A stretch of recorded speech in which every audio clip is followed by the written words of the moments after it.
ఇచ్చేది ప్రధానమంత్రి ఆవాస్ యోజన. నరేంద్ర మోడీ గారి ప్రభుత్వం ప్రధానమంత్రి ఆవాస్ యోజన కింద తెలంగాణ రాష్ట్రానికి ఇల్లు ఇవ్వడానికి సిద్ధంగా ఉంది. మీరు ప్రధానమంత్రి ఆవాస్ యోజన పక్కకు పెట్టి ఇంద్రమ్మ ఇళ్ల పేరుతో మళ్ళా గ్యాంబ్లింగ్ చేసే ప్రయత్నం చేస్తే ఒక్క ఇల్లు కూడా కేంద్ర ప్రభుత్వం ఇవ్వదు. రేషన్ కార్డుల మీద నరేంద్ర మోడీ గారి ఫోటోలు ఇచ్చేది, రేషన్ ఇచ్చేది కేంద్ర ప్రభుత్వం, మీకు బియ్యం ఇచ్చేది కేంద్ర ప్రభుత్వం, ఒక్క పప్పులు ఉప్పులు ఇచ్చేది కేంద్ర ప్రభుత్వం.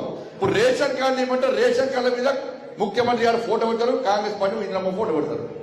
ఎవరు జాగిరి ఇచ్చేది నరేంద్ర మోడీ గారు, ఫోటోలు మాత్రం వీళ్ళు పెట్టుకుంటారు. రేషన్ కార్డుల మీద నరేంద్ర మోడీ గారి ఫోటోలు లేకుంటే మీకు రేషన్ కూడా రాసి పెట్టుకోరు. పేదలకు డైరెక్ట్ ఇస్తాం, ఎట్టియాలని ప్లాన్ చేస్తాం. మేము పేదలకు అన్యాయం చేయం. మేము ఇల్లు ఇచ్చే విషయంలో పేదలకు అన్యాయం చేయం. ఎట్లా పేదలకు డైరెక్ట్ ఇల్లు ఇవ్వాలో దాని విషయంలో ఆలోచిస్తే మీ ప్రభుత్వం బర్బాద్ అయితే విషయాన్ని గుర్తుంచుకోవాలి. రేషన్ కార్డుల విషయంలో, ప్రధానమంత్రి ఆవాస్ యోజన విషయంలో పేదలకు ఇల్లు ఇచ్చే బాధ్యత మాది, పేదలకు రేషన్ ఇచ్చే బాధ్యత మాది.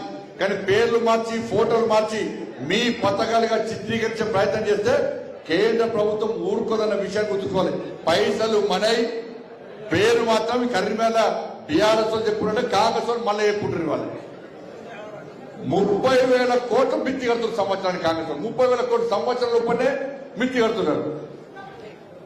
ఇప్పటికే దాదాపు అప్పులు చేసి పొట్టు అప్పులు చేస్తున్నారు. ఇలా కేసీఆర్ 6 లక్షల కోట్లు అప్పు చేసిందంటే బీఆర్ఎస్ సంవత్సరం లోపల అప్పు చేస్తున్నారు. వీరు 3 సంవత్సరాల లోపలనే 5 లక్షల కోట్లు అప్పు చేస్తున్నారు. ఈ అప్పు ఎవరు కట్టాలి? మనమే కట్టాలి, మనమే పన్నులు వేస్తారు మనకే. కాబట్టి ఆలోచించాలి.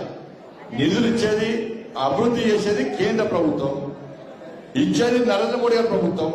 కానీ సొక్కొక్కరిది సోకొక్కరిది అన్నట్టుగా బీఆర్ఎస్ పార్టీ గతంలో ఏం చేసిందో కాంగ్రెస్ పార్టీ ప్రభుత్వం కూడా గదే చేస్తుంది. కాబట్టి ఈ స్థానిక సంస్థల ఎన్నికల్లో ప్రజలందరూ ఇలా అలర్ట్ గా ఉండాల్సిన అవసరం ఉన్నది. అంటే అదేవిధంగా దానికన్నా ముందొచ్చేటువంటి ఎమ్మెల్సీ ఎన్నికలు కూడా మేధావి వర్గం అంతా కూడా ఆలోచించాలి. మేధావులు తప్పు చేస్తే సమాజాన్ని, దేశాన్ని, తెలంగాణ రాష్ట్రాన్ని ఎవరు కాపాడలేడు. మీరు మేధావులకు సంబంధించిన కొన్ని ఎన్నికలు మేధావులు తప్పు చేస్తే మొత్తం పూర్తిగా తెలంగాణ రాష్ట్రం సర్వనాశనం అవుతుంది. కాబట్టి మంచి ఆలోచనతో భారతీయ జనతా పార్టీ గెలిపించండి, ప్రశ్నించే వ్యక్తిని గెలిపించండి, నిలదీసే వ్యక్తిని గెలిపించండి. అటువంటి పార్టీకి అవకాశం ఇవ్వాల్సిందిగా మీ అందరికీ విజ్ఞప్తి చేస్తూ, తప్పకుండా కరీంనగర్ కార్పొరేషన్ లో నిన్ననే కేంద్ర మంత్రి గారు ఇలా దాదాపు 10-15 డివిజన్లలో ఆ డంపింగ్ యార్డ్తో చాలా ఇబ్బంది పడుతుంటే ఇన్ని 10 సంవత్సరాల్లో బీఆర్ఎస్ పార్టీ పోయి ఆ కంపు వాసన చూసింది తప్ప ఒక్క పైసలే. అక్కడున్న కార్పొరేటర్లు, మా భారతీయ జనతా పార్టీ నాయకులందరూ కూడా ప్రతిరోజు మొత్తుకుంటున్నారు, అన్న ఈ కంపు భరించలేకపోతున్నారని చెప్పండి. ఇలా ఒక్క పైసా బీఆర్ఎస్ పార్టీ అలే. 10 సంవత్సరానికి కంపు కొడుతుంటే డంపింగ్ యార్డ్ మార్చడానికి ఒక్క పైసా ఇయ్యలే. 24 గంటల నీటి సరఫరా ఇస్తుంటే ఒక్క పైసా ఇయ్యలే. స్మార్ట్ సిటీ కూడా ఇచ్చి సమయానికి పైసలు ఇయ్యలే. ఇలా మేమంతా పైసలు ఇచ్చిన తర్వాత కేంద్ర ప్రభుత్వం నరేంద్ర మోడీ గారు పైసలు ఇచ్చినాకనే వాళ్ళ డంపింగ్ యార్డ్ సమస్య పరిష్కారం అవుతున్నది.